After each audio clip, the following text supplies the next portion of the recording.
Havia uma esperança de que a pandemia iria nos melhorar. Havia uma ingenuidade básica nessa esperança. Acreditar que provações e sofrimentos são capazes de suscitar bons movimentos e mudanças de mentalidade nos homens. Era natural para muitos cristãos comparar a quarentena com a caminhada e a jornada de Israel no deserto, com todas as coisas positivas que essa imagem traz. O tempo de engajamento entre Deus e o seu povo, a água da rocha, o vento inesperado, o final feliz com a entrada na terra prometida. Mas o deserto não é apenas isto. As histórias bíblicas nos dizem que o povo não está tão espontaneamente disposto a deixar-se guiar, confiar, caminhar juntos em direção à terra que corre leite e mel. O povo murmura, reclama, lamenta o Egito, quer decidir quem deve adorar, perde de vista o que está diante deles e às vezes quer retomar o caminho de volta para trás, quer dar passos atrás. Eu vejo fortemente o risco de que o deserto da pandemia em que vivemos tenha nos causado apenas isso.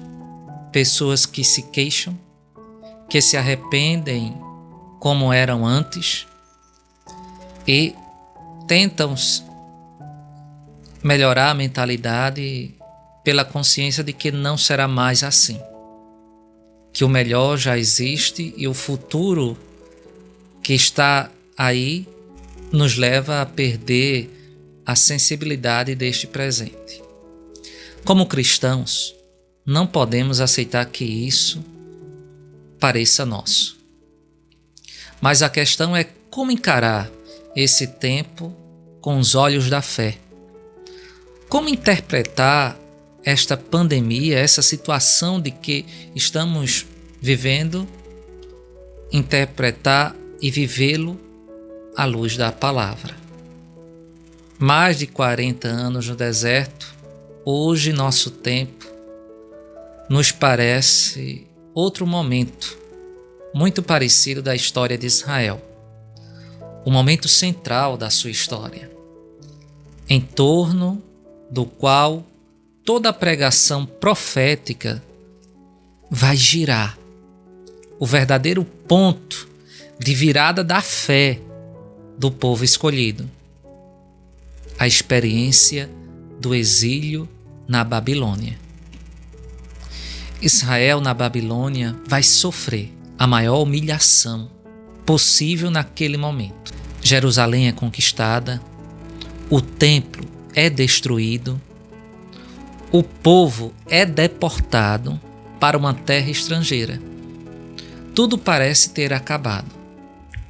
Como hoje nenhum futuro parece ser promissor.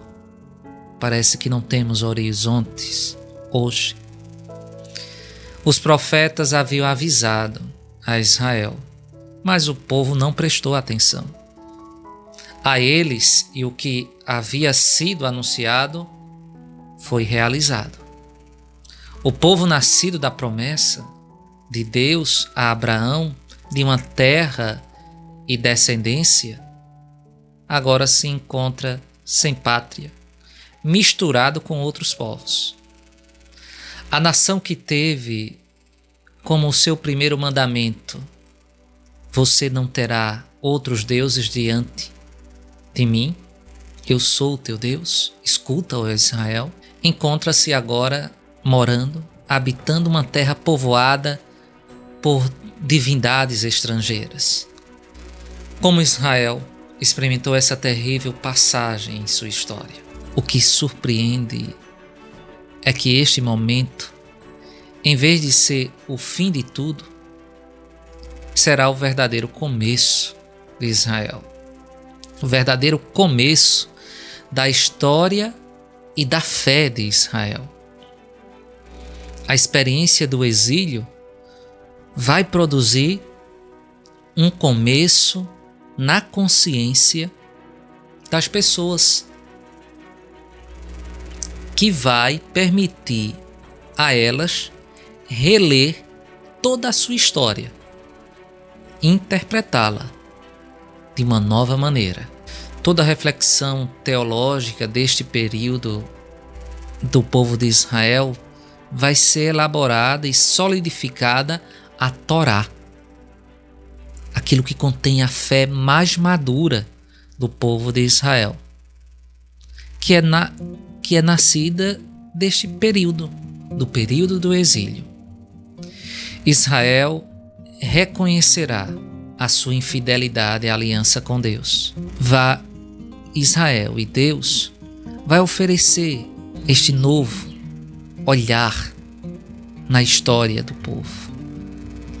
É uma fé em um Deus que continua a abrir um futuro promissor antes de permitir um novo começo. Creio que olhar para os momentos em que vivemos e esses momentos de pandemia, guiados pela luz da fé e da palavra, significa tentar refazer os passos do que Israel fez no exílio hoje, recusando a tentação de somente uma mudança repentina. Muitas vezes nos encontramos dispersos por muito tempo, cada um por si, parte de um povo unido por um único destino. Reconhecer o que havia de errado com o nosso modo de vida e imaginá-lo novo. Recordando os muitos aspectos de nossa vida e nossa fé que tomamos como garantidos e que não são mais assim. Confiar repetidamente na promessa de Deus, que nunca falha. E de fato, é renovada toda vez que a história marca um ponto e pede um novo começo. Promessa que contradiz toda a nossa demissão. Como cristãos, somos convidados a ser sal e fermento na massa. Talvez hoje signifique ser portador desse olhar. Juntos como igreja, mas também cada um de nós onde está, na sua quarentena, somos chamados a ser sal na massa e fermento para fazer brotar o reino de Deus.